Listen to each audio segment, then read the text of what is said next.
KBC में करोड़पति पति। सूरज के जीवन का एक ही फंडा था कि मेहनत तो गधा भी करता है, घर बैठे जो कमाए समझदार वही होता है।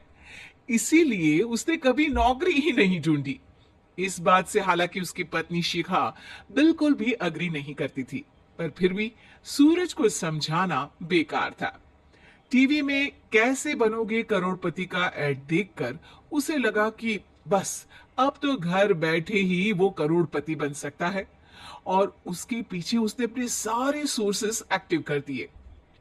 2 हफ्ते में उसके कलीग के साले के पड़ोसी के बेटे का सोर्स निकलता है जो कि उसे शो में पहुंचा सकता है, और सूरज उससे मिलने चला जाता है। अच्छा, तो हमें मुकेश जी बता रहे थे कि आप हमें शो में पहुंचा सकते हैं। हाँ, उसमें कोई तकलीफ नहीं है। मैं कल अगर कोशिश करूं तो इसी महीने में आपका नंबर आ जाएगा।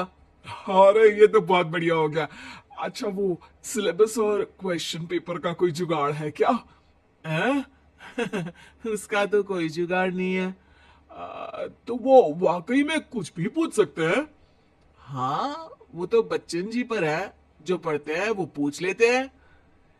पहली कोशिश फेल होने पर अब सूरज के सामने एक बहुत बड़ा सवाल था कि आखिर जवाब कहां से लाए। तब शिखा ने एक सजेशन दिया, क्यों ना सूरज अपने चचेरे भाई सुमित से मदद मांगे, जो कि यूपीएससी की तैयारी कर रहा था। हालांकि इतनी मेहनत करना सूरज को समझ में नहीं आता था, पर कोई और रास्ता ना मिलने पर वो आखिर सुमित से बात करता है। अरे सुमित, हमारा कैसे बनोगे करोड़पति के लिए सिलेक्शन होने वाला है। तुम हमें थोड़े चिट बनाने में मदद करोगे क्या? अरे भैया, चिट बनाए तो सालों हो गए, उसमें हमारा एक्सपर्टीज नहीं है। बल्कि आप बोलो तो हम आपकी पढ़ने में जरूर मदद कर सकते हैं। हट, कैसी अनाप शराब बातें कर रहा है तू।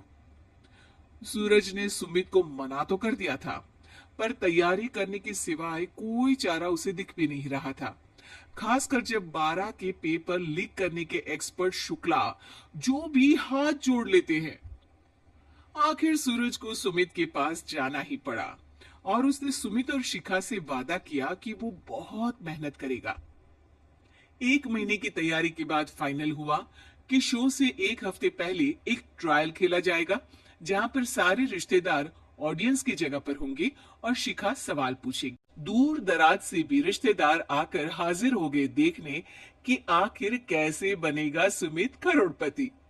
सब कुछ सेट था, और इतने में सूरज आकर अपना स्पीच देता है। ये 1 महीना मेरे लिए आसान नहीं था, पर अपने भाई सुमित और अपनी पत्नी शिखा की मदद से मैं इतनी दूर पहुंच पाया हूं। मेरे मम्मी पापा के आशीर्वाद ने भी बहुत साथ दिया है मेरा। मैं उम्मीद करता हूं कि आज के शो में आप लोगों को बहुत मजा आएगा।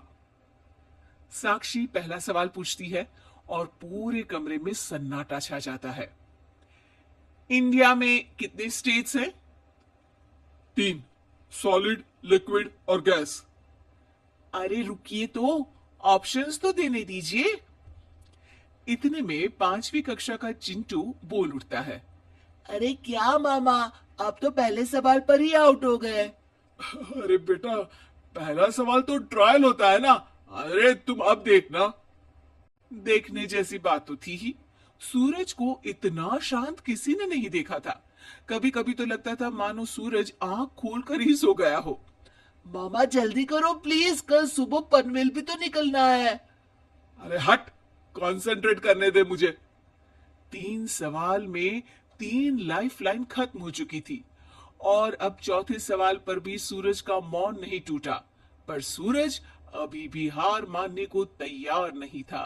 उधर हर कोई सूरज को छोड़ सुमित को देख रहे थे। आखिर सुमित ने ही तो पढ़ाया था सूरज को। गजब बेइज्जती है यार। अरे बेटा, तू बाप का, दादा का, भाई का, सबका नाम बुड़वाएगा। और 3 लाइफलाइन ले ली तो भी तेरा कुछ नहीं होना है। अरे कोई इतनी बात करता है क्या शो पर? और बेटा, शो पर तेरे जैसे भी तो नहीं आते ना।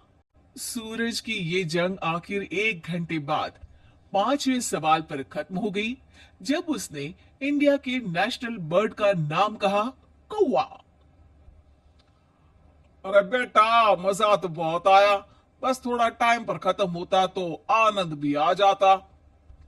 ताने बारिश की बूंदों की तरह बरस रहे थे और सूरज को भी समझ आ रहा था कि ये करोड़पति बनना शायद उसके बस के बाहर की बात है। पर वो आखिर ये बात मान कैसे लेता? वो सख्त लौंडा जो ठहरा, उसने सोचा कि बेइज्जती तो हो ही चुकी है, पर अगर मैं हार नहीं मानूं तो शायद कुछ हो सकता है।